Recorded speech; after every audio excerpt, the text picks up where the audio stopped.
Pabrik dan bank ditutup, ekonomi Myanmar runtuh.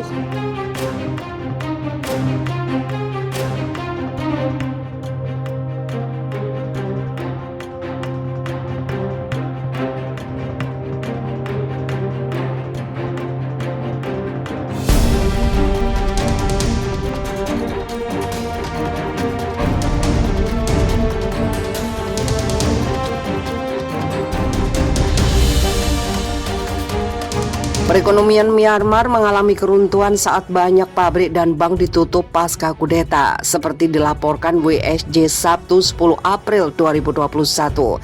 Para ahli memperkirakan kontraksi 2 digit ekonomi akan dialami Myanmar yang kini dikendalikan junta militer.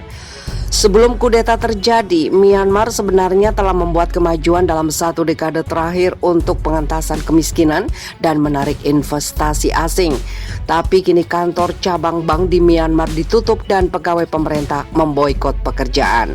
Pekerja pabrik pun telah melarikan diri ke rumah pedesaan, sementara perusahaan asing telah menerbangkan karyawannya ke luar negeri, sebagian besar akses internet terputus.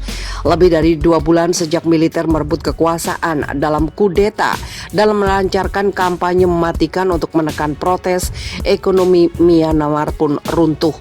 Bank Dunia dan lainnya memperkirakan kontraksi 2 digit selama tahun 2021. Pergolakan ini menghapus keuntungan besar yang telah dicapai Myanmar dalam mengurangi kemiskinan.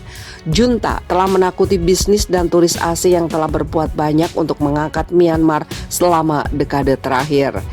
Myanmar sudah menjadi salah satu negara termiskin di Asia. 6 juta orang hidup dengan kurang 3,20 US dollar atau 46.540 sehari. Ambang kemiskinan bagi negara-negara berpenghasilan menengah ke bawah seperti Myanmar. 1/4 dari anak-anak Myanmar bertubuh terlalu kecil untuk usia mereka karena gizi yang tidak memadai. Selama setengah abad Myanmar diperintah oleh jenderal militer yang memberlakukan kebijakan yang menghancurkan.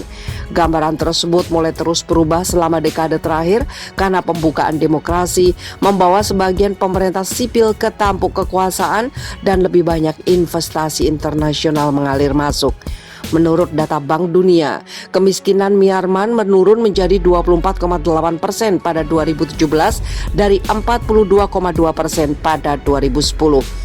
Kemajuan dalam dekade terakhir sekarang sudah terbalik setelah kudeta yang menggulingkan pemerintah terpilih. Bank Dunia mengatakan jumlah orang yang hidup dengan kurang dari 3,20 US dollar diperkirakan akan meningkat sebesar 30% pada tahun 2021. Jumlah itu berarti 10,8 juta orang miskin tambahan dalam 1 tahun. Myanmar makin kacau, utusan PBB desak embargo senjata militer. Utusan Myanmar untuk Perserikatan Bangsa-Bangsa yang telah memberontak melawan aksi junta militer menyerukan perlawanan dan semangat untuk bertindak.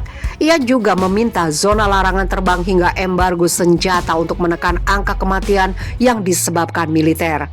Tindakan kolektif dan kuat Anda dibutuhkan segera, kata Duta Besar Kyaw Moe Tun pada pertemuan Dewan Keamanan mengutip AFP pada Sabtu 10 April.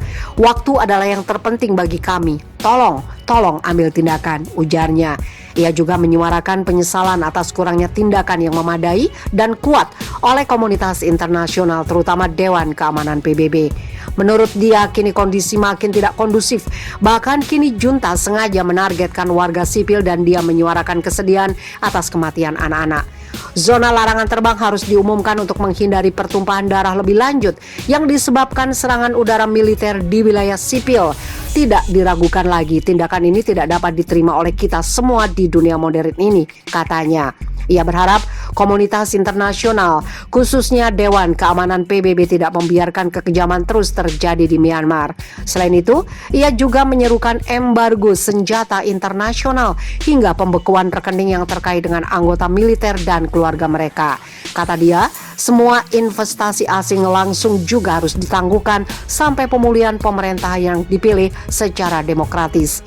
junta militer melakukan aksi kudeta karena menganggap pemilu yang dimenangkan oleh Aung San Suu Kyi dan partainya NLD curang. Mereka menuding setidaknya ada jutaan pemilih palsu yang terdaftar dalam pemilu lalu. Kudeta kemudian memicu gelombang protes besar-besaran. Berdasarkan catatan Lembaga Asosiasi Bantuan untuk Tahanan Politik pada Kamis 8 April, jumlah korban tewas mencapai 614 orang, sementara yang ditahan sebanyak 2.857 orang. Pengakuan warga Myanmar diusir junta hingga disuntik narkoba.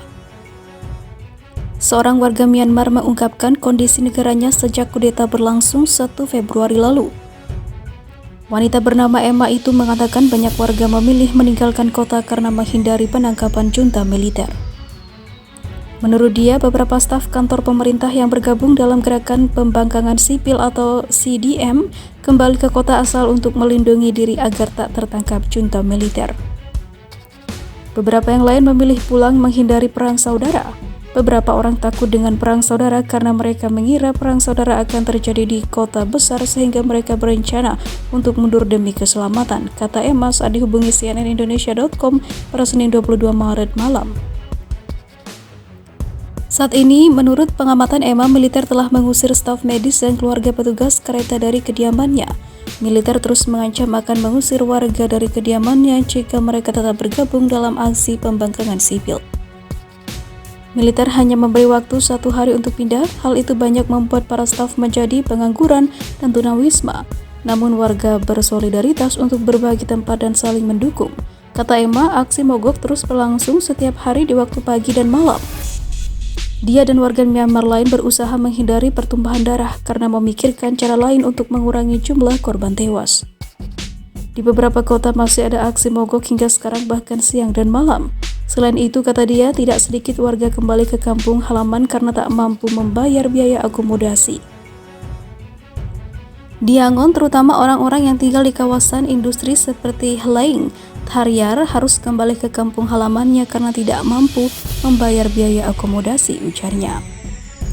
Kebanyakan dari mereka adalah pekerja upah harian sehingga mereka mungkin mengalami masalah keuangan, ujarnya.